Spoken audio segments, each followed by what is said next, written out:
The Murray Darling Basin's connected rivers cover more than 1 million square kilometres off the east coast of Australia, or 1/7 of Australia's landmass. These connected catchments take up the northwest part of Victoria, affecting the environment and the economy. For environmental groups, they say they have a grave concern with the Napthine government's policy on water recovery in the area. Well, we've got a bit of a conflict at the moment with our current water minister here in Victoria is a previous president of the National Farmers Federation. He's from the National Party, he's got really strong links to the irrigator interests. And the Victorian government has taken a strong position of trying to reduce the amount of water recovery. So that's a really big concern of ours. Environment Victoria believes that the compromises by the stakeholders were not adequate enough for the Murray Darling Basin plan. When the plan came out, it was a huge compromise between environmental interests and irrigator interests. It was a political compromise which had to be made to get the plan through. And so we thought that the volume of water recovery should be quite significantly higher than it's actually worked out to be.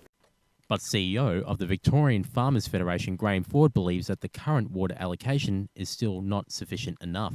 We've got some concerns around the buyback scheme. Obviously, every megalitre of water that's taken out of the system is a megalitre of water that's taken out of the irrigation and the economic activity that produces within the Murray Darling Basin regional areas. Take that economic activity around, you take away jobs, you take away activity.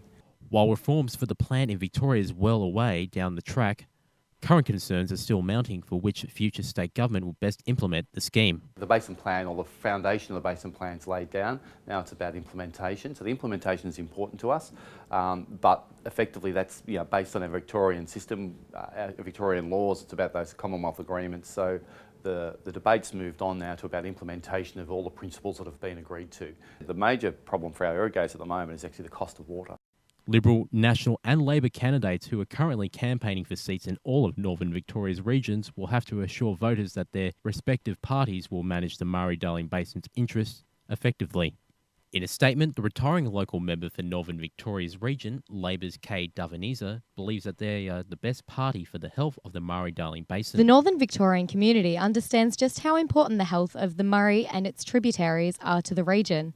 The majority of people in these towns, particularly farmers, support generating water savings through investment in water delivery and on-farm irrigation infrastructure. The former Victorian Labor government understood this, and that's why we supported the $2 billion upgrade of the irrigation network delivery system. You can't turn the Murray Darling, particularly the Murray River, back to its natural state.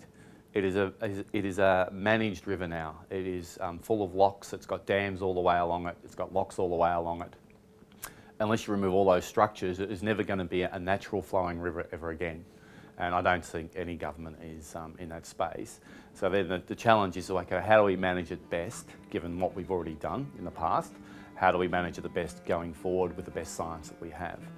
So the question remains, who should govern the ever-changing Murray Darling Basin River now and into the future? It is now up to regional voters to decide which party is best suited for the job.